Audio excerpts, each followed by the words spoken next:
ভাষায় এসেছে হাত মানে ক্ষমতার হাত। এই 17 বছর ক্ষমতার হাত যারা অন্যায়ভাবে ব্যবহার করলেন বিভিন্ন চেয়ারে বসে, আপনি বলেন তো কি জবাব দেবেন কিয়ামতে আপনার এই হাত দিয়ে? আপনার মুখ তো থাকবে বন্ধ, কথা বলতে পারবেন না, আপনার এই হাত আপনার বিপক্ষে চলে যাবে। এই জন্য আপনার জন্য আমাদের আফসোস হচ্ছে, আপনি এই 17 বছর জুলুম করার কারণে শুধু নিজের ক্ষতি করেননি, নিজের শরীর পর্যন্ত ক্ষতিগ্রস্ত করবেন, আপনার হাতও আপনার বিপক্ষে যাবে। প্রভাব প্রতিপত্তির হাত আছে। এলাকায় অনেকের ক্ষমতা ছিল না, কিন্তু প্রভাব প্রতিপত্তি ছিল। টাকা পয়সা, জমি জায়গা, অর্থ সম্পদের মালিক হওয়ার কারণে এগুলো জুলুমের পক্ষে কাজে লাগিয়ে মাসলুমকে আরো যেন জুলুম করা যায় সেভাবে ব্যবহার করেছিলেন। নিজের সাথে আপনি মিলান। তাফসীর মাহফিলে এসেছেন, অন্তত কিছু নিয়ে যান। আপনার মনের পরিবর্তন যদি কোরআন ঘটাতে না পারে, যেহেতু কিয়ামত পর্যন্ত হেদায়েতের বাণী নিয়ে আর কোনো কিতাব আল্লাহ পাঠাবেন না, সুতরাং এর কথা শুনে আপনাকে হেদায়েত পাওয়া লাগবে। আল্লাহ যেন আপনাকে পরিবর্তন হওয়ার তৌফিক দান করেন, আমিন। এরপরে যে সমস্ত হাতের কথা আছে, এমনকি শরীরের এই হাতও এর ভেতরে আছে। এই হাত দিয়ে আমরা এমন কোনো কাজ এখন থেকে মরণ পর্যন্ত আর না করি যেন আমার বিপক্ষে গিয়ে আমাকে আবার জাহান্নামে নিয়ে যায়। 2 নম্বরে ওয়ারজুলুহুম বিমা কানু ইয়াকসিবুন দিয়েছেন। আল্লাহ রাব্বুল আলামিন পায়ের কথা জানিয়েছেন। পা দিয়ে মানুষ শক্তিশালী কাজগুলো করে বেশি আমরা দেখি। এই পৃথিবীতে ইসলাম ধ্বংস করার জন্য, ইসলামকে উৎখাত করার জন্য এক শ্রেণীর মানুষ এখনো বিভিন্ন লাইনে শক্তি খাটিয়ে যাচ্ছে। এজন্য আমাদের পা, আমাদের হাত আমরা পক্ষে রাখি, আল্লাহর পক্ষে, কোরআনের পক্ষে, মানবতার পক্ষে। আল্লাহ তুমি তৌফিক দিও, আমিন। 2 নম্বরে সাক্ষী হয়ে দাঁড়াবে আপনার এই 2 কাঁধের উপরে যারা আছে এরা। আল্লাহ পাক জানিয়েছেন কিরামান কাতিবিন ইয়ালামুনা মা তাফআলুন। সম্মানিত 2 জন লেখক তোমাদের সাথে আমি আল্লাহ দিয়েছি, এরা সব সময় তোমাদের ভালো মন্দ লিখতে আছে। সুতরাং এই সাক্ষীটা আরো কঠিন। এই যে 2টা সাক্ষী 24 ঘন্টা আমাদের কাঁধের উপরে বসে লিখতেছে। আমার তো আফসোস হচ্ছে, এই 15 বছরে অনেকের অনেক কিছু লেখা হয়েছে কিন্তু প্রকাশ হয়নি, তাই ধরা পড়েনি। টাকলা মোরাদের নাম শুনেছি আমরা। এই লোকের মাত্র 6 মিনিট 8 সেকেন্ডের একটা অডিও কল রেকর্ড ফাঁস হওয়ার কারণে তার সব চলে গেছে। এরকম বহু কল রেকর্ড ফাঁস হওয়ার অপেক্ষায় এখন সামনে আছে। ভাতের হোটেলের মালিক হারুনের মাত্র কয়েক সেকেন্ড, সব হারিয়েছে। আমরা হাসির জন্য বলছি না, আমাদের এখানে হাজারো মানুষ যারা অনেকের এরকম রেকর্ড আছে, যেন ফাঁস না হয়। এই সমস্ত দুর্বৃত্তদের থেকে শিক্ষা নেওয়া দরকার। আমাদের জীবনেও বহু রেকর্ড আছে, ওর 6 মিনিট 8 সেকেন্ড ফাঁস হয়ে যদি সব হারায়, কিয়ামতের ময়দানে এই যে 2 জন বসে আছে এরা কিন্তু সব ফাঁস করবে। না জানি আমাদের আবার সব হারিয়ে যায় কিনা। 3 নম্বরের সাক্ষীর কথা আমি পেয়েছি। এই যে জমিনে বসে আছে, এই জমিনটা কিয়ামতে সাক্ষী দেবে, মহেশপুরের এই জমিন। আখরাজাতিল আরদু আসফালাহা। আল্লাহ পাক বলেন মাটির ভেতরে যা আছে সব সেপাল, সবগুলো বোঝা জমিন সেদিন বের করে দেবে। সুতরাং এখানে বসে আছি, এই জায়গাটুকু যেন কিয়ামতে আমার পক্ষে দাঁড়ায়, বলেন আমিন। এরপরের সাক্ষী হচ্ছে আল্লাহ আমার আমল নামা, যেটা আজকের তেলাওয়াতকৃত আয়াত দিয়ে আমরা যেটা আরম্ভ করবো ইনশাআল্লাহ। সূরা বনী ইসরাইলের 14-15 নম্বর আয়াত আল্লাহ জানিয়েছে, ইকরা কিতাবাকা কাফা বিনাফসিকা আল-ইয়াওমা আলাইকা হাসিবা। কি বলবো আর বলেন, এই কথা কানে আসলে আমি হারিয়ে ফেলবো। কথা বন্ধ করে। এমনিতে 3 বছর জেলে থাকার কারণে অনেক কিছু হারিয়ে গেছে, অনেক কিছু আমি হারিয়ে ফেলেছি। কারণ আগে যা মুখস্থ করতাম 10 মিনিটে, এখন 10 দিনেও হচ্ছে না। কারণ ওরা এমন এমন খাবার খাওয়ায়, ওগুলো খেলে মানুষের ভেতরে কলকব্জা সব নষ্ট হয়ে যায়। আমি অনেক কিছু হারিয়েছি, আর হারাতে চাই না। আপনারা একটু আমাকে সুযোগ করে দিন কোরআনের কথাগুলো বলার। কথা বলবেন না, যাই করেন কথা বলবেন, ইশারায় করবেন। আমল নামাটা হাতে দিয়ে আল্লাহ পাক বলবেন পড়ো, লোকটা পড়তে থাকবে।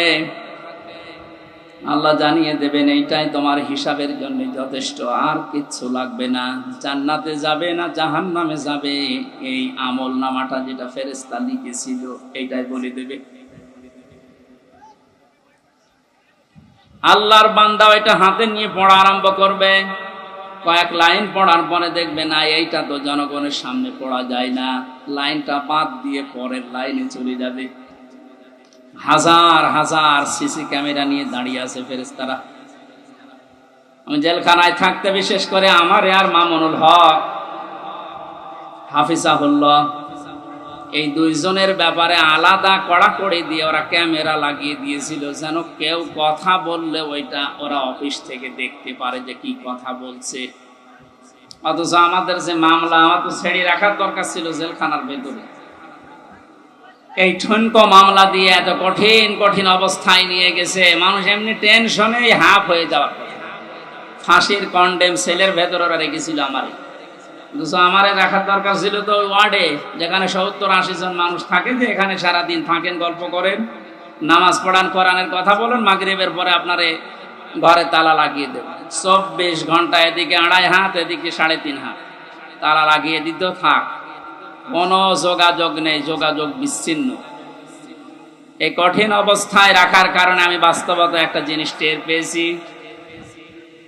কিয়ামতের ময়দানের এই যে আল্লাহ আমল নামাটা হাতে দিয়ে বলবে যখন পড়, এই লাইনটা আসলে যারা এই জুলুমের সাথে সম্পৃক্ত ছিল, ওই জুলুমের কথাটা ওরা পড়তে চাবে না। কোন লজ্জায় পড়বে, হাজার হাজার মানুষ তার সামনে থাকবে। আল্লাহর ফেরেশতারা ডাক দিয়ে বলবে না, আজকে আর ফাঁকি দেওয়ার কোনো রাস্তা নেই, কত ক্যামেরা সামনে, সব ফেরেশতারা দেখছে, পড়ো, এই লাইনটাও পড়ো, বিনা কারণে মানুষকে কেন কষ্ট দিয়েছিলে এইটা পড়ে শোনাও। যারা কষ্ট দিলেন এই 17 বছর, হাজার হাজার লক্ষ লক্ষ মানুষকে, আপনার বিবেকের কাছে বলেন তো, আপনি কি পড়তে পারবেন কিয়ামতে ওই লাইন? পারবেন না। এই জন্য তওবা করার সময় যেহেতু এখনো শেষ হয়নি, পশ্চিম দিকে এখনো সূর্য ওঠেনি, আপনি এখনো তওবা করতে পারেন যদি আল্লাহ কবুল করেন। কিন্তু দুঃখজনক হলো সত্য একটা ভয়ঙ্কর তথ্য, আল্লাহু লা ইয়াহদিল কওমাজ জালিমিন, জালেমদেরকে আল্লাহ হেদায়েত দেয় না। আপনার কপালে যে কি আছে, নিজের কপালে আপনি নিজে কোড়াল মেরেছিলেন। আপনার জন্য এখন আমরা যারা মুসলিম, আমাদের আফসোস হচ্ছে যে আপনি কি করলেন, দুনিয়াও শেষ করে দিলেন, আপনার আখিরাতটা ধ্বংস অলরেডি হয়ে গেছে। আপনার থেকে আমরা শিক্ষা নিতে চাই, আমাদের বাকি জীবনে যেন আমরা এমন কোনো কাজ না করি যেটা আমি জনগণের সামনে পড়তে পারবো না, ঠিক আছে? তাহলে এই মাহফিল সাকসেস হবে। তাছাড়া আমি একেবারে হাব্বা জাব্বা দিয়ে এলে স্টেজ সব ভেঙে ফেললাম, কোনো কাজ আছে? বাংলাদেশে ইসলাম কায়েম হয়ে গেল মনে করেন, কিন্তু আমার নাজাত হইল না, লাভ আছে? বলেন না কেন? ইসলাম কায়েম হোক না হোক আমার চেষ্টা করা লাগবে এই জমিনে। কারণ এই যে ইসলাম, এটা আল্লাহর তৈরি করা, আল্লাহর পাঠানো। আমি ইসলামের মালিক না, আমি ইসলামের খাদেম। আমি ইসলামের কি? এই যে জমিনটা, এই দেখে মনে হয় 2-3 বিঘা জমিন এখানে পড়ে আছে, এই জমিনের মালিক হচ্ছে ইনি, সভাপতি সাহেব, মুন্সি সাহেব। আমাদের মতো 8-10 জন কামলা, জন, মনীষ, পাট, লেবার যাই বলেন, উনি ভাড়া করিস যে আপনারা সকাল থেকে বিকাল 5টা পর্যন্ত এই জায়গায় ধান লাগান, এই জমিনে বিকাল 5টায় আপনাদের বেতন দিয়ে দেব। বিকাল 5টা বাজতে আর মাত্র 10 মিনিট বাকি আছে। কয় মিনিট? 8-10 জন মস্তান এসেছে মোটরসাইকেল নিয়ে, বড় বড় ছড়ি নিয়ে, সোনার ছেলেরা এখন যেটা ব্যবহার করতো, যেটা এখন পাওয়া যাচ্ছে, এইটা এখন নিয়ে এসে বলছে এ ধান আমরা লাগাতে দেব না, ধান লাগিয়েছেন যা আরো তুলে ফেলবো। আমরা যারা আছি কামলা হিসাবে যারা কাজ করছি, একেবারে ছেড়ে দিলে হবে? তাহলে বেতন পাওয়া যাবে? ওদেরকে বলবো, ভাই এ জমিনের মালিকও আমরা না, এ ধানের মালিকও আমরা না, আমরা কামলা, আমরা হচ্ছে জন, লেবার যাই বলেন, আমরা খাদেম, কাজ করছি, বিকাল 5টায় বেতন দিয়ে দেবে। এখনো 10 মিনিট বাকি আছে, আপনারা ধান যদি তুলে ফেলতে চান, এ ফসল নষ্ট করতে চান, 10 মিনিট পরে তুলে। অবশ্য ঠিক এইরকম কামলা নেওয়া যায় না? ঠিকই বলিস, কারণ জমি তো আমার না, এ ধানও আমার না। তুলে ফেলেন, আমার অসুবিধা নেই, 10 মিনিট পরে। আমার বেতনটা আগে বিকাল 5টায় নিয়ে নি। বিকাল 5টা বাজার আগে কিন্তু এ ধান আমি তুলতে দেব না, যারা 10 জন কামলা আছি। যদি তুলতে চাই এরপরও মস্তানরা কাটাকাটি হবে না, মারামারি, রক্তপাত, যদি মেরে ফেলা লাগে। কারণ আমার টার্গেট কি? বেতন। টার্গেট কি?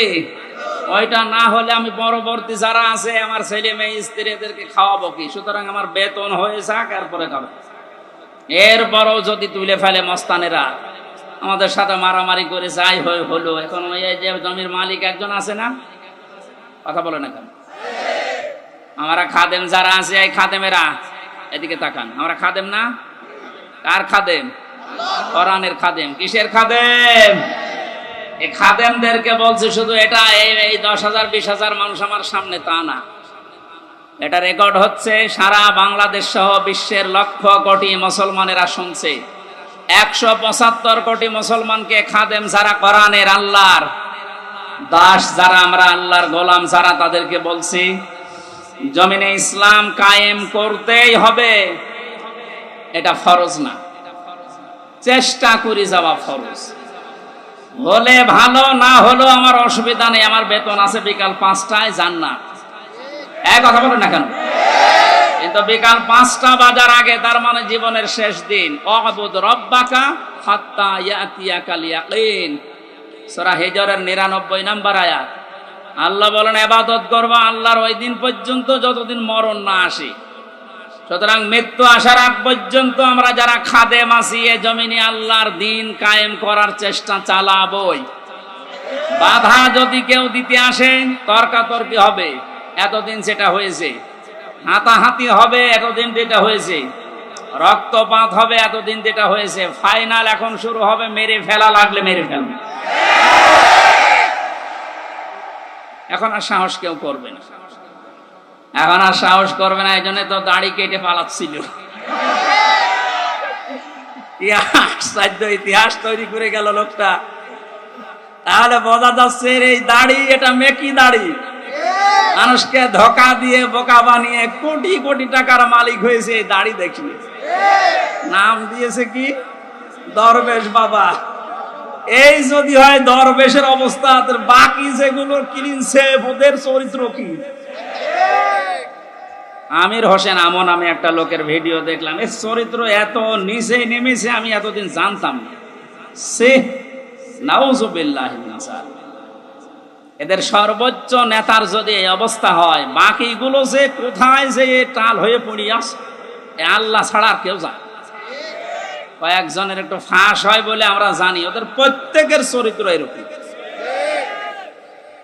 বহু মানুষের সাথে মিশে দেখেছি এইটা। একবার চট্টগ্রাম থেকে আসার সময় এক বাসের ড্রাইভার, পেছনে বসেছিলাম, বলছিল এই কথা যে কি বলবো, কিছু বলতেও পারি না, সইতেও পারি না। মাঝে মাঝে যখন বাস চালিয়ে যায়, মনে করি ওই রকম কিছু পেলে চাপা আগে ওইটা দেব। কত রাগ একটা মানুষের তৈরি হলে এ কাজ করতে পারে বলেন তো? যদিও হত্যার পক্ষে আমি না, কিন্তু ঝিনাইদহ শহরে একজনের লাশ দেখলাম টাঙিয়ে জুতা দিয়ে পিটাচ্ছে। একটা মানুষকে কত ঘৃণা করলে লাশ টাঙিয়ে, তাও উলঙ্গ করে টাঙিয়ে রেখেছে। এরপরও আপনার লজ্জা হয় না? এরপরও সাপোর্ট করেন জালেমদের। আপনার তো বিবেক মরে গেছে। এতক্ষণ মাওলানা হোসাইন আহমেদ অনেক কথা বলেছে, সর্বশেষ কথা ছিল আয়না ঘর নিয়ে। এই কথা শুনলে অনেকে মনে করছে আয়না ঘর মানে চারিদিকে আয়না দেওয়া। কোনো আয়না নেই, কোনো আয়না নেই। আমি তো রিমান্ডে 10 দিন ছিলাম, কোনো আয়না নেই। যে অবস্থা তৈরি করেছেন আপনি, এর সাথে জড়িত যারা প্রধান থেকে শুরু করে নিম্ন পর্যন্ত, একটাকেও ক্ষমা করার মতো না। কারণ এরা ক্ষমার অযোগ্য হয়ে গেছে। ক্ষমা পাওয়ার জন্য যে যোগ্যতা দরকার এদের ভেতরে সেটা নেই। সুতরাং যারা বলছেন এদেরকে ক্ষমা করে দিলে হয় না, না, কিসের ক্ষমা? আপনি ব্যারিস্টার আরমান, যিনি তার স্ত্রী 8-9 বছর পর্যন্ত অপেক্ষায় ছিল, উনি আজকে একটা ভিডিও বার্তা পাঠিয়েছে যে আমি আশা ছেড়ে দিয়েছিলাম যে আমার পরিবারস্থ লোক মনে হয় আমি আর দেখতে পারবো না, কিন্তু আমার পরিবারের লোক আমার আশা ছাড়েনি। আপনি এই দৃশ্যটা একটু সামনে নিয়ে নিজের সাথে মিলান তো। আপনার জীবনেও কোনোদিন জালেমদের ক্ষমা করতে মনে চাইবে? কখনো চাইবে না। মানে বাস্তবতা টের পাচ্ছেন না, তাই 5 দিন 7 দিন 10 দিনে আপনার অবস্থা এরকম হয়ে গেছে। 8 বছর 10 বছর 12 বছর 14 বছর একজনকে মাটির নিচে এক ঘরের ভেতরে পচা খাবার দিয়ে আটকিয়ে রেখেছে। আপনার বিবেক বলে কিছু আছে? আপনি জানোয়ার চাইতো খারাপ। মনে করলাম তাফসীর করবো কি করে, দৃশ্যগুলো সব এখন চোখের সামনে ভাসতেছে।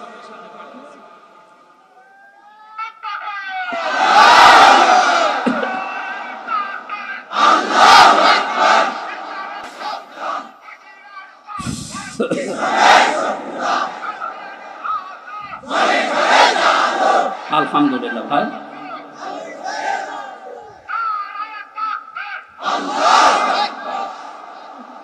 আমার ভাইরা, কোরআনে কারিমে আল্লাহ পাক জানিয়েছেন মায়াশফা শাফাআতান হাসানাতান ইয়াকুল্লাহু নাসীবুম মিনহা ওয়া মায়াশফা শাফাআতান সাইয়্যাতান ইয়াকুল্লাহু কিফলুম মিনহা ওয়া কানাল্লাহু আলা কুল্লি শাইইন মুকিতা।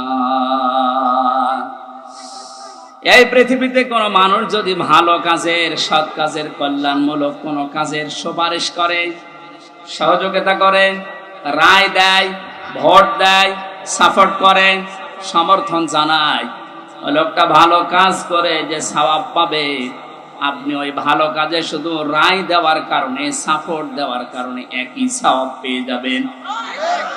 সুতরাং এই সুযোগ কিন্তু সামনে আসতেছে।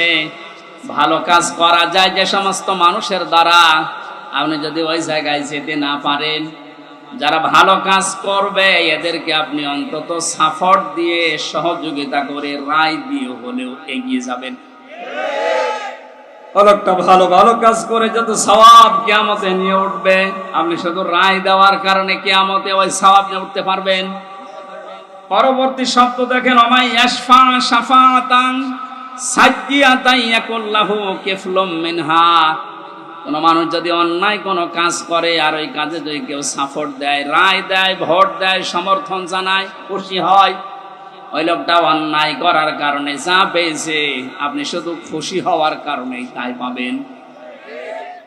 এত জুলুম নির্যাতন দেখার পরও যদি কোনো মানুষ জালেমের পক্ষে রায় দেয়, ওই জালেম কিয়ামতে যেভাবে উঠবে আপনাকে আল্লাহ ওইভাবেই তুলবে। আপনাকে আমি বাঁচাতে চাই, আপনি তো অত বড় জালেম না, এই জন্য আপনাকে আমি বাঁচাতে চাই। কোন জালেমের পক্ষে থাকবেন না। নবীজি বলেন তোমার ভাই জালেম হোক আর মজলুম হোক, তাকে সাহায্য করো। সাহাবী বলেন হে নবী, আমার ভাই যদি মজলুম হয় তাকে তো সাহায্য করা যায়, কিন্তু জালেম হলে তাকে সাহায্য করব কিভাবে? নবীজি বললেন তোমার ভাই যদি জালেম হয় তাকে তোমার দায়িত্ব এই জুলুম থেকে ফিরিয়ে রাখা, এইটাই তাকে সাহায্য। সুতরাং জীবন দিয়ে যে মানুষগুলো জালেমের কবল থেকে আমাদেরকে মুক্তভাবে এই দেশে বিচরণ করার সুযোগ দিয়ে গেল, এই মানুষগুলো কিয়ামতের দিন যেন শহীদ এই শব্দ নিয়ে উঠতে পারে, বলেন আমিন। ময়দানে মাহশারে আমল নামাটা, কিতাবটা যখন আপনার হাতে আল্লাহ তুলে দেবে, বলবে তুমি নিজেই যথেষ্ট, জান্নাতে যাবে না জাহান্নামে যাবে। আমি আমার ঈমান থেকে কথা বলছি, কারো দিকে না তাকিয়ে এবার নিজের দিকে আয়াতের সাথে মিলিয়ে বলেন তো, এখনই যদি মারা যান আর এই বইটা যদি আপনার সামনে তুলে ধরে বলে, বল হামজা তুই এইটা পড়ে যা, জান্নাতে যাবি না জাহান্নামে যাবি?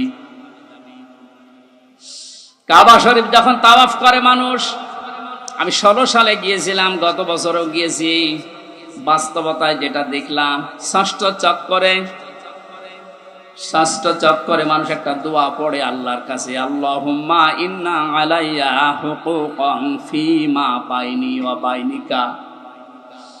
কাবার সামনে নিয়ে বলে, রব্বুল আলামিন তুমি আমার মালিক, আমি তোমার গোলাম, তোমার ভেতরে আমার ভেতরে বহু দেনা পাওনা আছে। আমি বান্দা হিসাবে, দাস হিসাবে, গোলাম হিসাবে যা যা পাবো তুমি সেই বীর্য থেকে শুরু করে হামজা বানিয়ে সব দিয়ে দিয়েছো। আমি উল্লেখ করার মতো কিছু ছিলাম না। হাল আতা আলাল ইনসানি ঈনুম মিনাদ দাহরি লাম ইয়াকুন শাইআম মাযকুরা। মানুষ কি একটু চিন্তা করে না যে জন্মের আগে, এ পৃথিবীতে আসার আগে উল্লেখ করব এমন কোন বিষয় লোকটা ছিল না। আজকে সভাপতির নামের নিচে দেখলাম লেখা বিশিষ্ট ব্যবসায়ী আলহাজ নুরুজ্জামান মুন্সি, কত সুন্দর নাম দিয়ে পেছনে ডিগ্রি লাগিয়ে দিয়েছে, উনি এই কাজ করি খায়। বয়স যদি এখন 60 বছর হয়, 61 বছর আগে এই নাম গন্ধ পৃথিবীর মানুষ জানতো? বলেন বলেন। শুধু এতটুকুই না, বাবার বীর্য যখন মায়ের রেহেমের ভেতরে দ্রুত গতিতে পাস হয়, আল্লাহ পাক বলেন ওই দিকেও একটু তাকাও। ফালিয়ানজুরিল ইনসানু মিম্মা খুলিকা মিম্মা ইন দাফিকিন ইয়াখরুজু মিন বাইনিস সুলবি ওয়াত তারাইব। মানুষকে নজর করে দেখে না কি জিনিস দিয়ে তাকে বানালাম। বাবার স্ফলিঙ্গ দিয়ে দ্রুত গতিতে বের হয়ে যাওয়ায় না পাক পানিটা মায়ের রেহেমের ভেতরে জমা হয়। এই যে সলবন এবং তারাইব দিয়েছেন আল্লাহ। সলবন বলা হয় বাবার লজ্জাস্থান, তারাইব বলা হয় মায়ের লজ্জাস্থানকে। এই দুইটা শব্দ আমি তাফসিরের ভেতরে ব্যাখ্যায় পেয়েছি। আল্লাহ বাবার ক্ষেত্রে 1 বচন দিয়েছেন, মায়ের ক্ষেত্রে বহু বচন দিয়েছেন। কেন দিলেন? তাফসিরে তাবারি মুফাসসিরে আয়াতের এই সলবন আর তারাইবের ব্যাখ্যা করতে গিয়ে লিখেছেন, পৃথিবীতে মানুষকে নিয়ে আসতে বাবার চাইতে মায়ের কমপক্ষে 3 গুণ কষ্ট বেশি হয়। এটা এখানে যত পুরুষ মানুষ আছি আমরা, সর্বোচ্চ 45 ইউনিট কষ্ট যদি আমাদের শরীরের ভেতরে কেউ এনে দেয়, আমি সঙ্গে সঙ্গে মারা যাবো, আর সহ্য করতে পারবো না। বিজ্ঞান জানিয়েছে পৃথিবীতে হামজাকে দুনিয়ায় আনতে তার মায়ের কমপক্ষে 57 ইউনিট কষ্ট সহ্য করা লেগেছে। 45 আসলে আমরা মারা যাব, অথচ উনি সহ্য করেছিলেন 57 ইউনিট। প্রতিটি জিনিস পরিমাপ করার একটা যন্ত্র আছে, কষ্ট মাপ দেওয়ার জন্য একটা যন্ত্র আছে, এটা ইউনিট দিয়ে মাপা লাগে। এই যে এই প্যান্ডেলটা যদি আপনাকে আমি মাপ দিতে বলি, দাড়ি পাল্লায় তুলে দেবেন কি দিয়ে? ফিতা লাগবে, গজ লাগবে, টেপ বলেন, এটা দিয়ে মাপতে দিলে আপনি মাপতে পারবেন এটা কয় গজ। পৃথিবীতে প্রতিটি জিনিস মাপার আলাদা আলাদা যন্ত্র আছে না নেই? কষ্ট মাপার জন্য 45 থেকে 57 আপনি হিসাব করেন। এতগুলো কষ্ট সহ্য করার পরেও শুধু শেষ করেননি। সূরা হাক্কাত 15, 16, 17, 18 এই আয়াতগুলোর তাফসিরে পেয়েছি, হামালাতুহু উম্মুহু কুরহা ওয়া ওয়াদাআতুহু কুরহা ওয়া হামলুহু ওয়া ফিসালুহু 30 শাহরা ইলা আখিরি আয়াত। আল্লাহ পাক বলেন তোর মা তোকে কষ্টের পরে কষ্ট সহ্য করে পেটে বহন করেছে, শুধু এতটুকু শেষ করেনি, ডেলিভারির যে কষ্টটা এটাও সহ্য করেছে, এতটুকুও শেষ করেনি, 2 থেকে 2.5 বছর পর্যন্ত বুকের দুধ খাওয়িয়েছে। কোন মানুষ যদি এই পৃথিবীতে বলে মায়ের কষ্ট ঋণ আমি শোধ করে দেব, বিশ্বনবী জানিয়েছেন জন্মের পরে যে 1 ফোঁটা দুধ তোমার মুখে মা দিয়েছিল, ওই ঋণটাও কিয়ামত পর্যন্ত শোধ হবে না। মায়ের এই কষ্টের কথা শোনার পরে যে মানুষগুলোর ভেতরে আবেগ আপ্লুত হয়ে মায়ের কথা মনে হচ্ছে যে এই কষ্ট সহ্য করেছে আমার মা, অবশ্যই তাদের উচিত হবে আল্লাহর ইবাদতের পরে মা বাবার দিকে খেয়াল করা, তাদের খেদমত করা। কোরআনে কারীম জানিয়েছে ওয়াকাদা রাব্বুকা আল্লা তা'বুদু ইল্লা ইয়্যাহু ওয়া বিল ওয়ালিদাইনি ইহসানা। এই এদিকে তাকান, আল্লাহ আদেশ দিচ্ছেন, আমি রায় দিয়ে দিলাম। রায় দিচ্ছেন কে? আমি রায় দিয়ে দিলাম, লিখে দিলাম। এই যে কযা মানে ফয়সালা করে দেওয়া, রায় দেওয়া, লিখে দেওয়া, সিদ্ধান্ত জানানো। আমি আল্লাহ সিদ্ধান্ত নিয়েই ফেলেছি, রায় দিয়ে দিয়েছি যে আমার ইবাদতের পরে আর কারো ইবাদত করা যাবে না, আর মা বাবার খেদমত করা লাগবে, তাদের পেছনে খরচ করা লাগবে। মহেশপুর বাসী এখানে একটা শিক্ষা পেয়েছি আমি, আল্লাহর ইবাদত করা, আল্লাহর আইন মানা নফল না ফরজ? আরো জোরে বলেন। মা বাবার আইন মানা। আপনি আলেম, আপনি কথা বলবেন।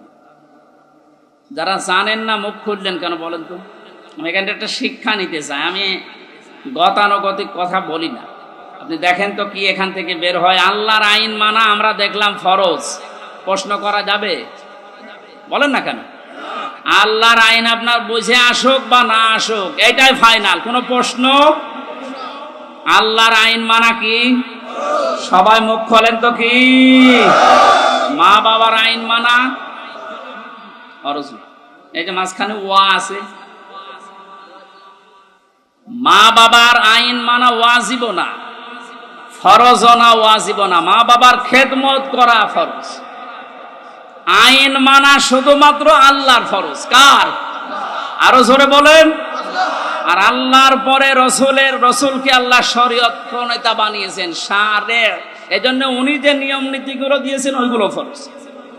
মা বাবার আইন মানা ফরজ নয়, তাদের সেবা করা, খেদমত করা, টাকা পয়সা তাদের পেছনে খরচ করা কি?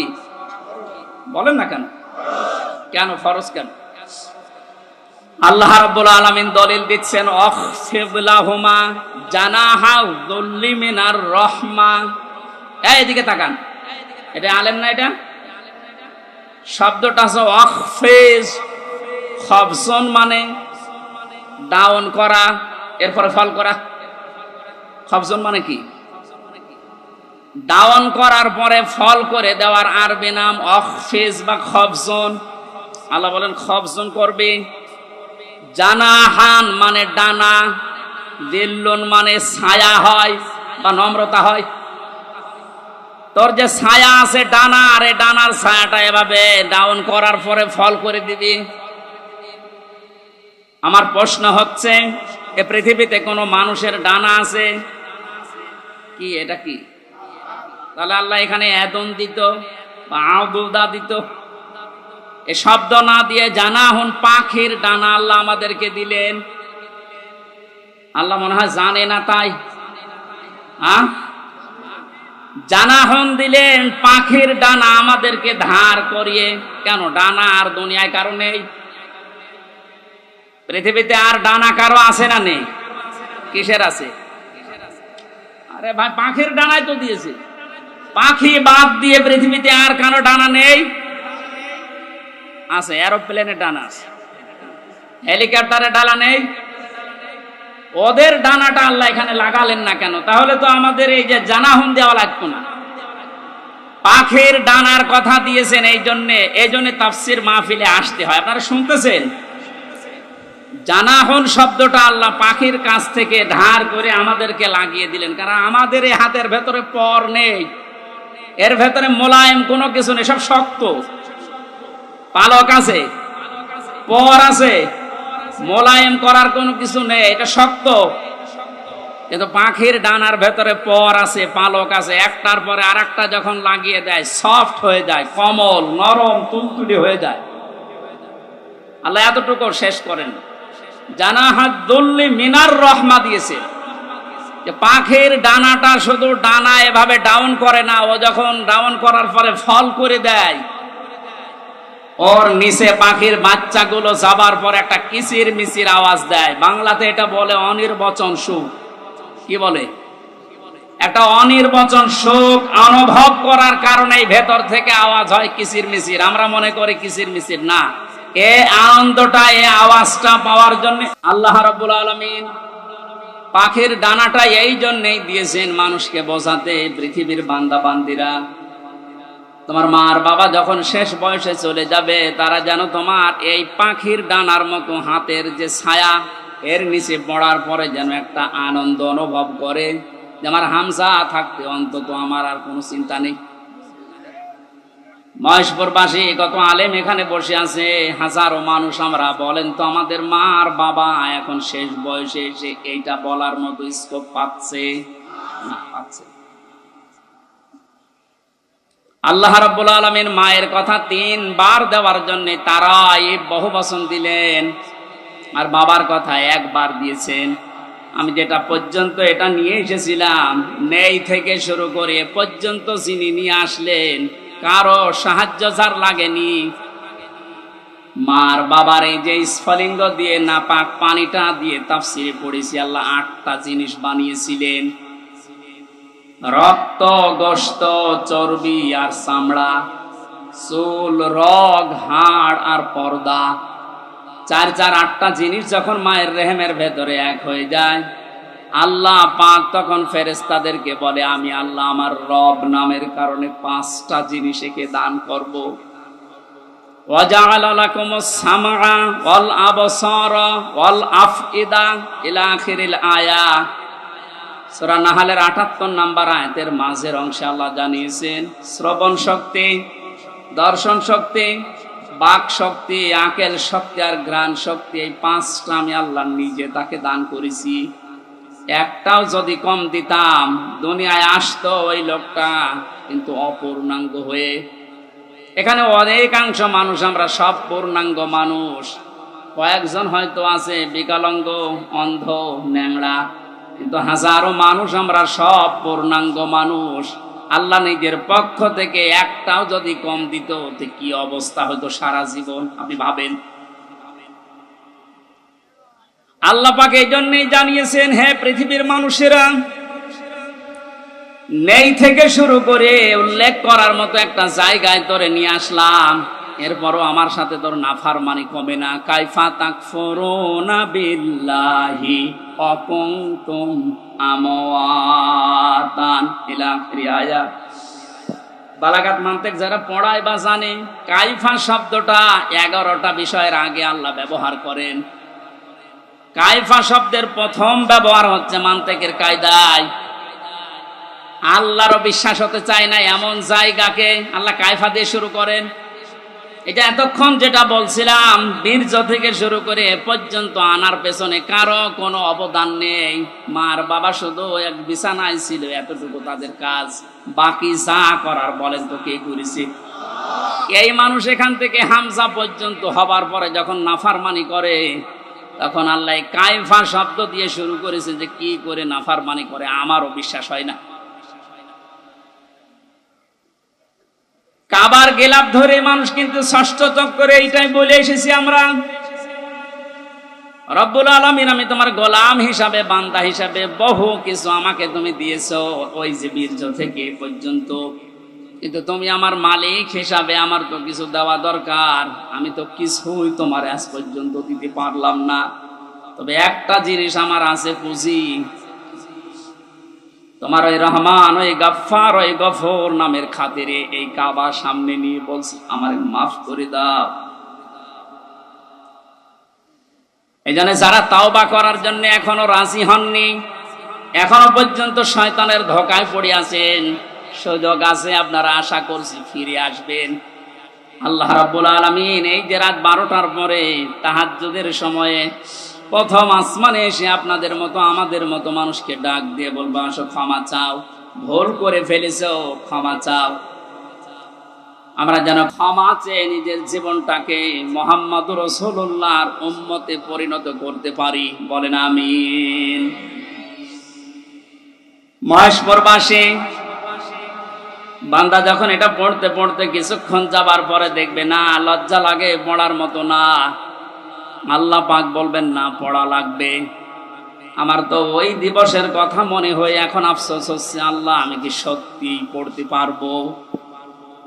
আমার এই 24 সালের এটা আগস্ট মাস, যদি আল্লাহ বলে প্রথম তারিখ পর্যন্ত তোরে মাফ করে দিলাম, তোর কোনো হিসাব নেই, শুধুমাত্র এই যে 17 তারিখ আজকে, এই 17 দিনের হিসাব দিয়ে জান্নাতে চলে যা। যত মানুষ এখানে আপনারা আছেন বুকে হাত দিয়ে বলেন তো 17 দিনের হিসাব এখনো জোগাড় করা সম্ভব হয়নি। অথচ যে হাদিস পড়েছিলাম নবীজি বলেন মা তাজালু কদামা বানি আদম আবদি ইয়াউমাল কিয়ামাতি হাত্তা ইসালান খামসিন। কিয়ামতের এই কঠিন ময়দানে প্রতিটি মানুষকে আল্লাহ তার নিজের সামনে দাঁড় করাবেন, প্রত্যেককেই 5টা করে প্রশ্নের উত্তর জিজ্ঞাসা করবে। 5টা প্রশ্নের সঠিক জবাব দেওয়া ছাড়া কেউ সামনেও যেতে পারবে না, পেছনেও যেতে পারবে না, জায়গায় দাঁড়িয়ে থাকবে। শুধু মাইক ফাটিয়ে টেবিল ফাটিয়ে ফেলেন না, নিজের সাথে মিলান তো। জালেমদের কথা তো বাদই দিলাম, আমরা যারা মজলুম আছি তারা নিজেদের দিকে এই 5টা বিষয় একটু মিলাই। গোজামিল দিয়ে উত্তর দিলে হবে না, নকল করে গোপালগঞ্জের মতো পাশ করে চাকরি পেলে হচ্ছে না। আমরা A+ পাওয়ার পরও আমাদেরকে দেয় না, আর ওরা 2.5 পেয়ে চাকরি পেয়ে যাচ্ছে। কত দুর্নীতি হয়েছে আপনি টের পাচ্ছেন। বাস্তবতায় মিলিয়েছেন আপনি একবারও যে এই লোকটা নিজে আল্লাহর সামনে দাঁড়িয়ে আছে? আপনি নিজে মনে করেন দাঁড়িয়ে যখন আছে, আল্লাহ জিজ্ঞাসা করছেন হামজা বলো তো দেখি, একটা জীবন দিয়েছিলাম 60 বছরের, এই 60 বছরে কি করলে? জবাব সঠিকটা দাও। 2 নম্বরের বিষয় আল্লাহ দিয়েছেন যুবকদের বিষয়, এবং সাবাবিহি ফিমা আবলা, একটা যৌবন কাল দিয়েছিলাম। 15 থেকে শুরু করে 45 বছরে যে বিশাল একটা যৌবন কাল, এটা কোন কোন কাজে লাগিয়েছে বলো? আর যেহেতু যুবকদের কারণে দেশটা স্বাধীন হয়ে গেল, এই যুবকগুলো নাই পার পেয়ে যাচ্ছে। আমরা যারা যুবক আছি স্বাধীন দেশে এখনো পর্যন্ত পরিবর্তন হচ্ছে না, কি জবাব দেব বলেন? আমার কিন্তু 60 বছরের ভেতরে যৌবন কালটা ছিল। আল্লাহ আলাদা করে যৌবন কালের কথা নবীজি বললেন কেন? এই কারণে জানিয়েছে, কারণ যুবকদের দ্বারাই সব কিছু পরিবর্ধন করা সম্ভব, যেটা আমরা দেখতে পেলাম। যুবকদেরকে আমি আজকে এই মাহফিলে আহ্বান জানাই, শুধু এইটাই না, যেহেতু পরিবর্তন হওয়া আরম্ভ হয়েছে, সংস্কার হওয়া শুরু হয়ে গেছে, আগামীর বাংলাদেশকে ইসলামের হাতে তুলে দিয়ে আপনারা ক্ষান্ত হবেন। যুবকরা যদি ইচ্ছা করে এটা করা সম্ভব কিনা বলেন তো?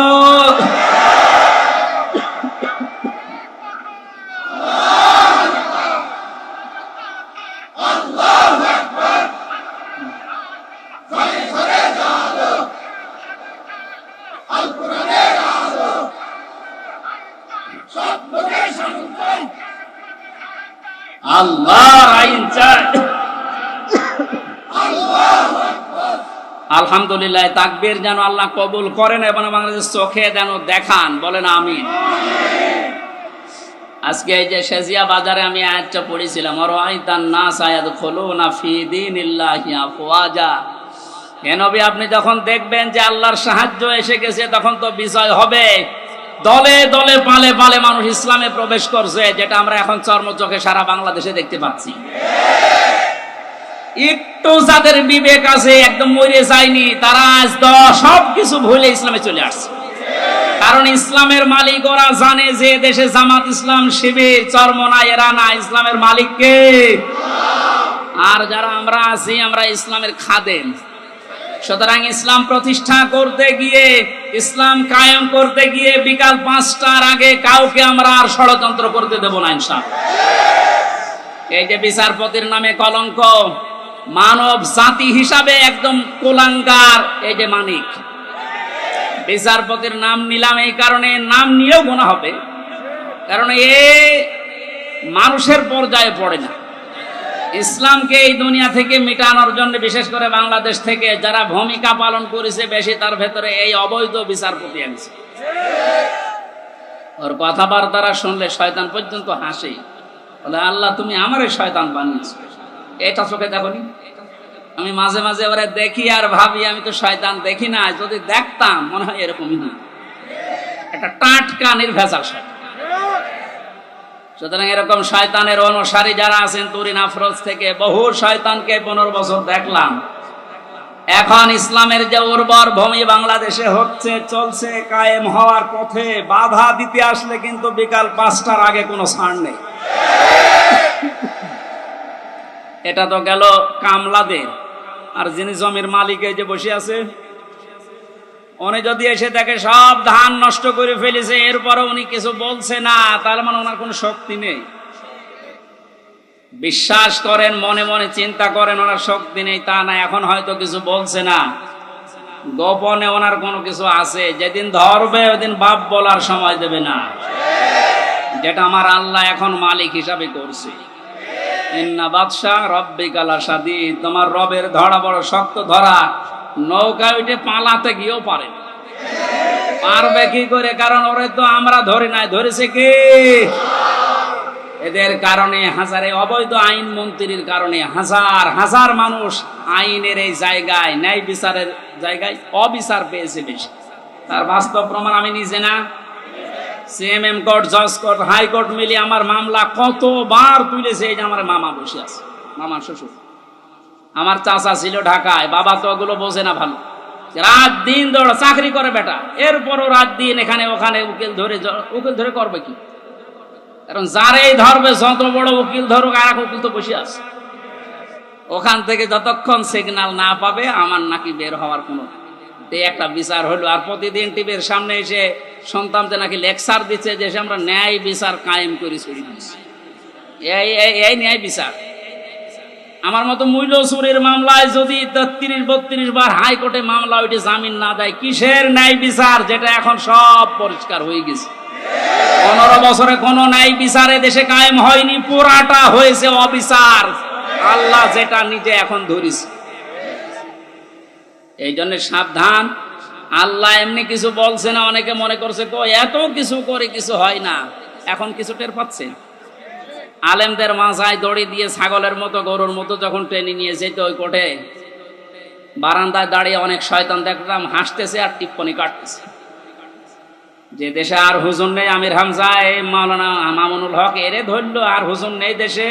তাদের কত সুন্দর সুন্দর কথা, ফেরেস্তার মতো কথা বলে, আর এরা উঠলে শুধু রাজনীতি করে। ধরেছে, ঠিকই হয়েছে। এখন আপনি টের পাচ্ছেন কি হচ্ছে? 10 দিন আগে যে লোকটা আইন পুরা চালাতো, সেই লোকটার পক্ষে একটা উকিল পর্যন্ত এখন দাঁড়াতে রাজি। এইটাই আল্লাহর ধরা। এটা কার ধরা? এই জন্য জমিনের মালিক যিনি, উনি যদি ধরে, বাপ বলার কিন্তু সময় পাবেন না। আমরা এখন এই আয়াতটা আল্লাহকে বলছি, আল্লাহ তুমি আমাদেরকে দেখাও যে দলে দলে মানুষ ইসলামে প্রবেশ করছে। এটা যেন আমরা দেখতে পাই, চর্ম চোখে দেখতেছি, এটা যেন আরো বৃদ্ধি বাড়ে। জোরে বলেন আমিন। কারণ জমিনে বহু মানুষ এই 52-53 বছর চালিয়েছি, আমরা দেখলাম না? বাবা চালিয়েছিল, স্বামী চালিয়েছিল, বউ চালিয়েছে, ভাবি চালিয়েছে। এক কথা বলছেন না? কিন্তু কোরআন দিয়ে চললে দেশটা কেমন দেখা যায়, এটা এখনো আমরা দেখি না। এখন আমরা সবাই একমত, দলমত আর নেই। কোরআন দিয়ে এই দেশ চললে কেমন দেখা যায়, ওইটা আমরা এই চোখে দেখতে চাই। কারা কারা দেখতে রাজি আছেন দেখি? লিল্লাহি তাকবীর।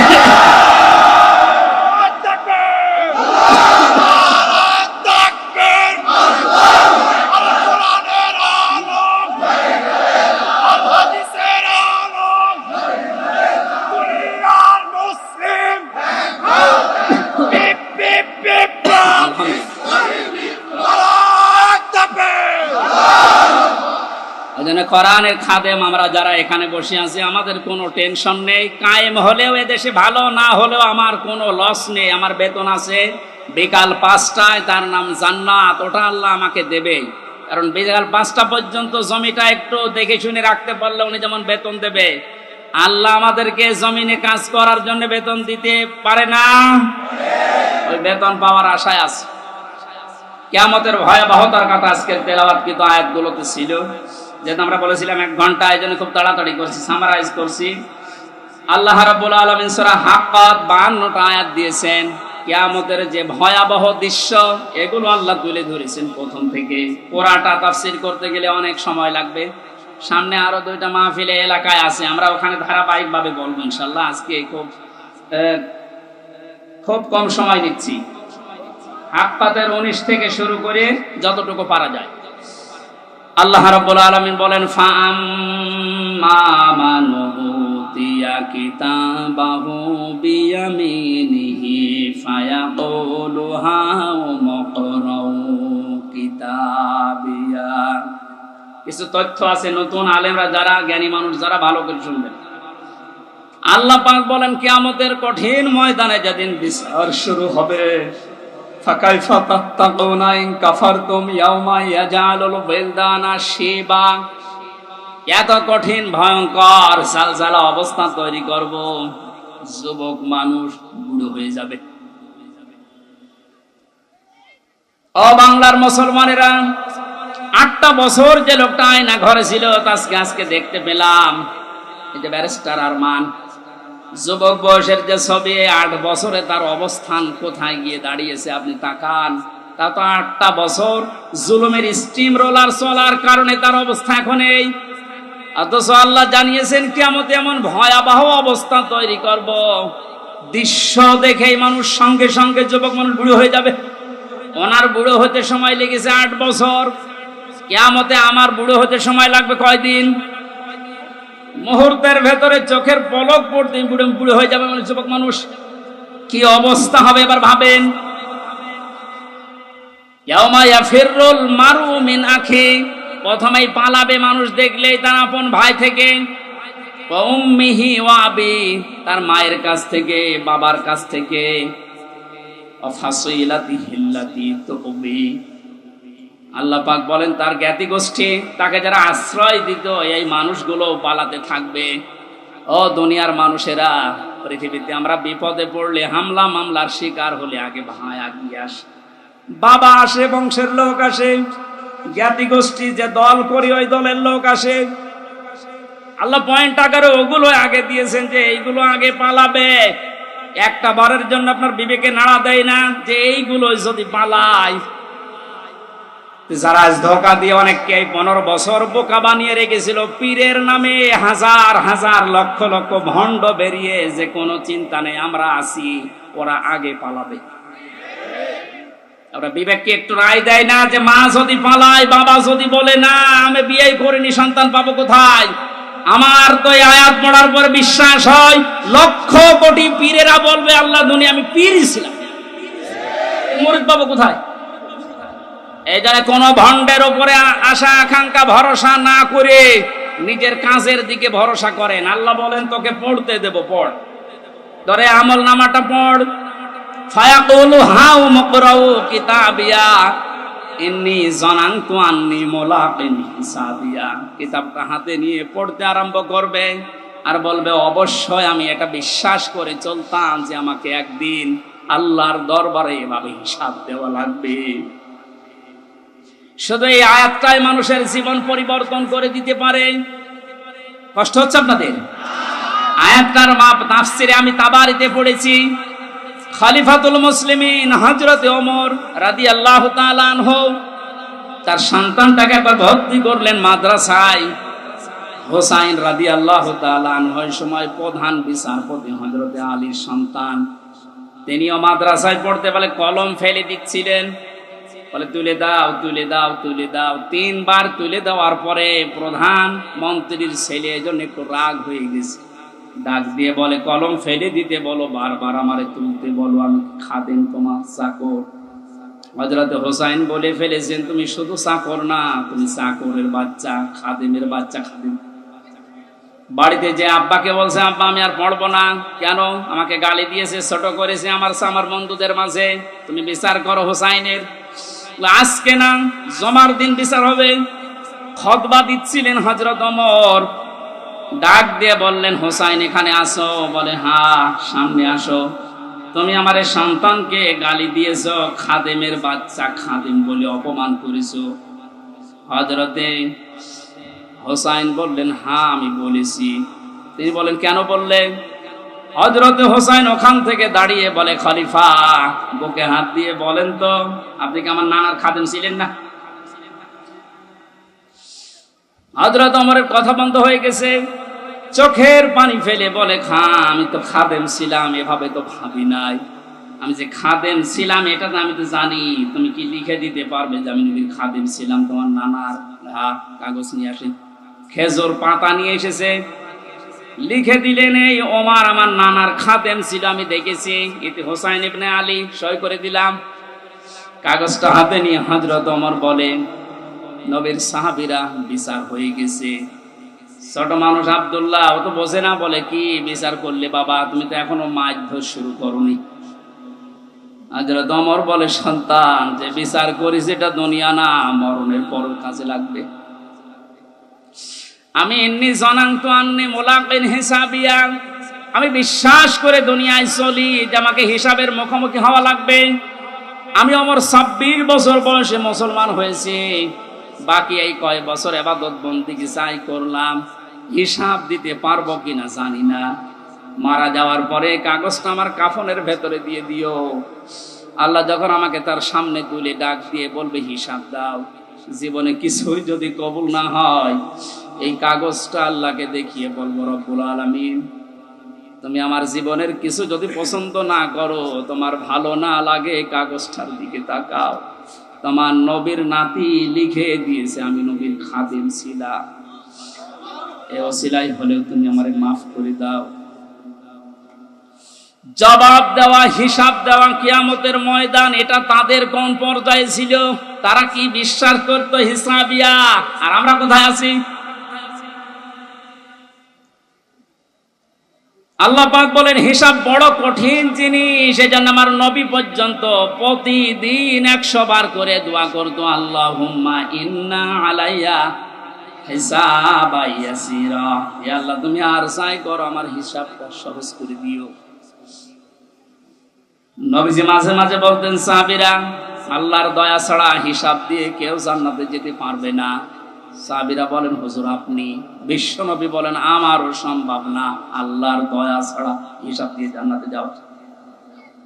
বাংলার মুসলমানেরা যারা আগে পেছনের সব অপরাধ আল্লাহ মাফ করে দিয়েছে, এই মানুষটা যদি 100 বার হিসাবের বিষয়ে চিন্তা করে 24 ঘন্টায়, আমাদের কতবার হিসাব আসা দরকার। যে হিসাবটা যত বেশি আসবে, এই দেশ থেকে দুর্নীতি তত বেশি পালাবে। আজ এক একটা মন্ত্রী, এক একটা নেতার ঘরে যত টাকা, যত স্বর্ণ পাওয়া যাচ্ছে, এর একটাই কারণ, এরা কোনোদিন বিশ্বাস করে না যে আর একটা জায়গা আছে যেখানে হিসাব দেওয়া লাগবে। এখন যারা দায়িত্বে আছেন, পরবর্তীতে যারা আসবেন, তারা 100 ভাগ বিশ্বাস করে ওই জায়গাগুলোতে যাবেন যে আমি আর চাই করি, আমাকে কিন্তু হিসাবের মুখোমুখি হওয়া লাগবে। বাংলার দুদক না, বাংলার বিচারপতি না, আমার যে নিয়ালাই সাল্লাহু বিআহকামিল হাকিমিন, সব চাইতে বড় বিচারপতি যিনি, ওনার সামনে আমার হিসাব দেওয়া লাগবে। কথা বলেন ঠিক কিনা?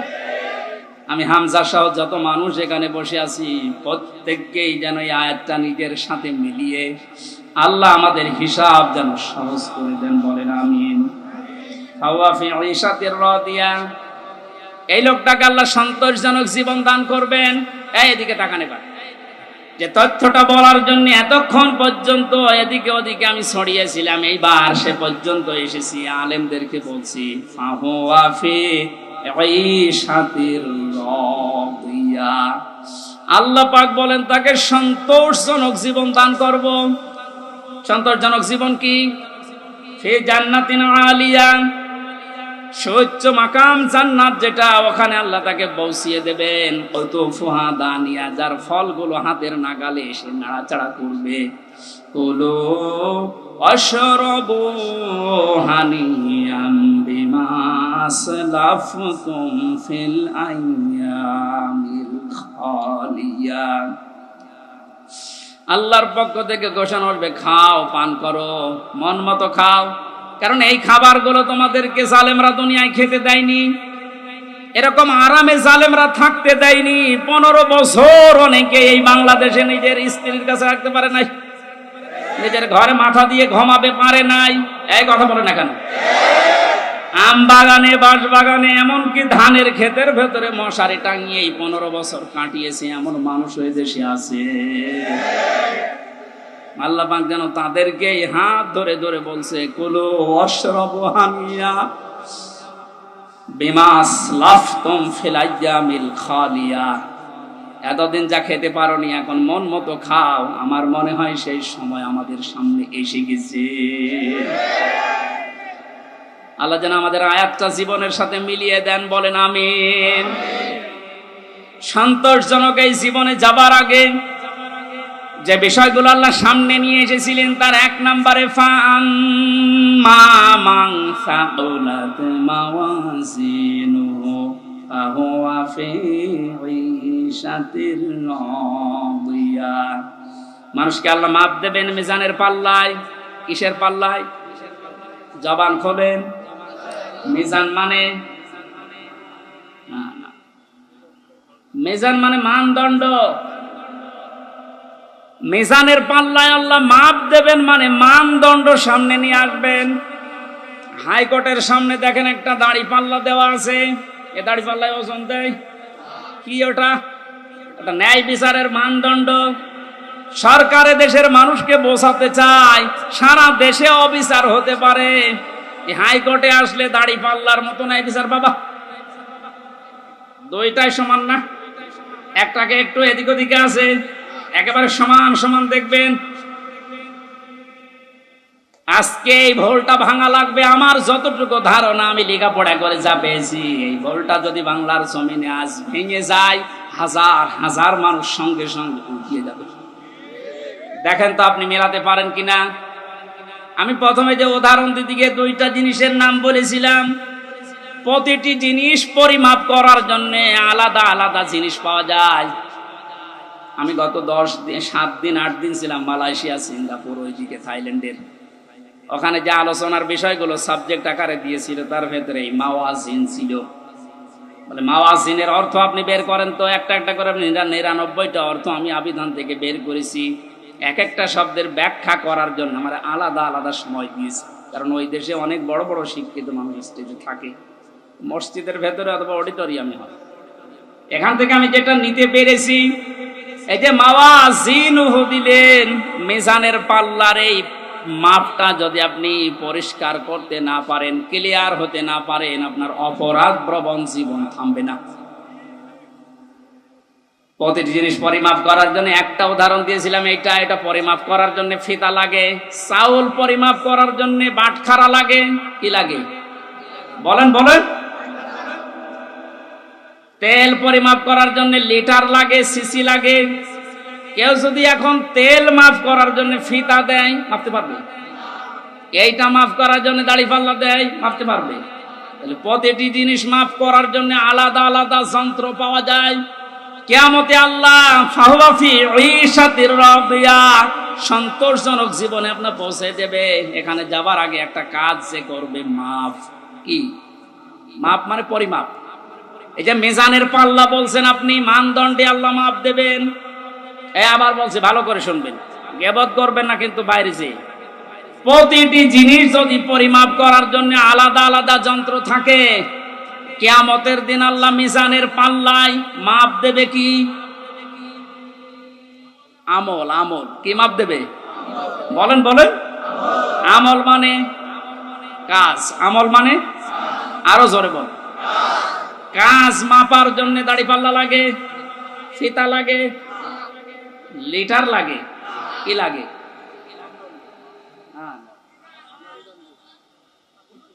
কে বলেছে না? কি ছাত্র ক্লাস করাচ্ছে আল্লাহ জানে। এটার জন্যই তো আসতে হয়। মাপ দেওয়ার জন্য এই পৃথিবীতে গুরুত্ব লাগে। কাজ যদি কেউ মাপতে চায় যে আমি কাজ মাপবো, কেজি দিয়ে মাপা যাবে যে কয় কেজি কাজ। আপনি কি ধরনের বিশ্বাস করেন কিয়ামতে আল্লাহ এইদিকে আমল তুলে দেবে আর এদিকে বদ আমল? আমল মানে কাজ, কাজ কি 5 কেজি হয়? কি বুঝেছেন এতদিন? আল্লাহ মাপ দেবে কি? আমল। আমল এটা ক্লাস চলছে, জবাব দেন তো ছাত্রের মতো। আমল মানে বাংলায়, আমল মানে বাংলায়, আবার বলেন আমল মানে বাংলায়, আরবিতে আমল, আরবিতে, ইংরেজিতে ওয়ার্ক। জিনিস সবই এক, জিনিস সবই কি? এ মাথায় যেটা আছে এটার এই দেশের নাম চুল। আপনি পাকিস্তানে চুল কেটে দেন, কিয়ামতের আগে কাটবে না। তো জিনিস তো একই, নাম বিভিন্ন দেশে বিভিন্ন জিনিস, নাম এক না? জিনিস কি এক না দুই? আমল, ওয়ার্ক, কাজ সব এক। সাধারণ জ্ঞানে আমরা বুঝলাম যেটা মাফ করার জন্য দাড়ি পাল্লা, এই সিসি লিটার কেজি লাগে না, এটা মাপতে হলে গুরুত্ব লাগে। কাজ মাপতে হয় গুরুত্বের ভিত্তিতে। কিসে? এখন গুরুত্বের ভিত্তিতে আমল যদি, কাজ যদি, ওয়ার্ক যদি মাপতে হয়, পৃথিবীতে সবচাইতে গুরুত্বপূর্ণ কাজ আল্লাহর দৃষ্টিতে ফরজ। বলেন না কেন? এরপরে ওয়াজিব, এরপরে সুন্নাত, এরপরে নফল, এরপরে মুস্তাহাব, এরপরে মুবাহ। সিরিয়াল আকারে ধরেন। আপনি সারা জীবন মুবাহ, সুন্নাত, মুস্তাহাব হাজার হাজার করেছেন, নফল, কিন্তু ফরজ ওয়াজিব করেননি। আপনার গুরুত্ব থাকবে কাজের? বলেন। এই স্টেজের গুরুত্ব কি? এই যে সামিয়ানা আর এই খুঁটি, এই দুইটা আসল জিনিস। এর ভেতরে আরো অনেক অন্য জিনিসও আছে, না দিলেও অসুবিধা নেই। এই যে লাইট যদি না দেন, স্টেজ থাকবে না। এই টেবিলটা না দিলে থাকবে না, এটা না দিলে বিউটিফাই হবে না। কিন্তু স্টেজ তো মানুষ বলবে যে সামিয়ানা আছে, খুঁটি আছে। আপনার জীবনে ফরজ কাজ 500। কয়টা? আপনি কোরআন পড়েন, 500 শরীয়তের বিধান পাবেন। 499টা আপনি করেছেন, একটা করেননি, আপনার পুরা জীবনের সব আল্লাহ বাতিল করে দেবে। এটা বাতিল যে করিয়ে দেবে কোথায় পেলে? বলেন। আমি বেশি সময় নিয়ে ফেলছি, আর 5-7 মিনিট থাকবেন না? এই যে নামাজ, আমরা যারা এশার নামাজ পড়লাম, এশার নামাজের ভেতরে ফরজ ছিল 13টা, 12টা আদায় করেছে কেউ, একটা আদায় করে নাই। ওর নামাজে সওয়াব হবে 5টা। কি? 0, শূন্য, কিচ্ছু হবে না। এটা যেমন সহজে বুঝেছেন, কোরআনে কারিমে আল্লাহ 500 আয়াত শরীয়তের বিধান ফরজ এটা দিয়েছে। 499টা মেনেছেন, একটা মানেননি, আপনার জীবনে সওয়াব হবে 0, শূন্য, কাজের কোনো গুরুত্ব নেই। কিয়ামতে আল্লাহ যখন মাপবে একেবারে 0 হয়ে যাবে। এই পাল্লাটা ভারী হয়ে যাবে। আমি আশা করি বোঝাতে পেরেছি। এই জন্য জীবনে ফরজ যেন না বাদ যায়। কথা বুঝেছেন? নামাজ পড়া যেমন ফরজ, রোজা রাখা ফরজ, হজ করা ফরজ, সম্পদ থাকলে যাকাত দেওয়া ফরজ, দিন কায়েম করার চেষ্টা করা কি? এইটাকে কেউ যদি রাজনীতি, দুনিয়ার কাজ মনে করে এড়িয়ে যায়, কিয়ামতে ওকে যখন আল্লাহ মাপ দেবে, কাজের গুরুত্বের ভিত্তিতে কিচ্ছু পাওয়া যাচ্ছে না। 12টা ফরজ আদায় করে একটা আদায় না করলে যেমন 0 হয়, কোনো সওয়াব হয় না। আশা করছি কথার অর্থ আপনি বুঝেছেন। এখন না বোঝার ভান করে আছে। আমার মনে হয় আপনাকে ঝড়ে কোদাল দিলেও আর আপনি বসবেন না। যা বোঝার আপনি বুঝে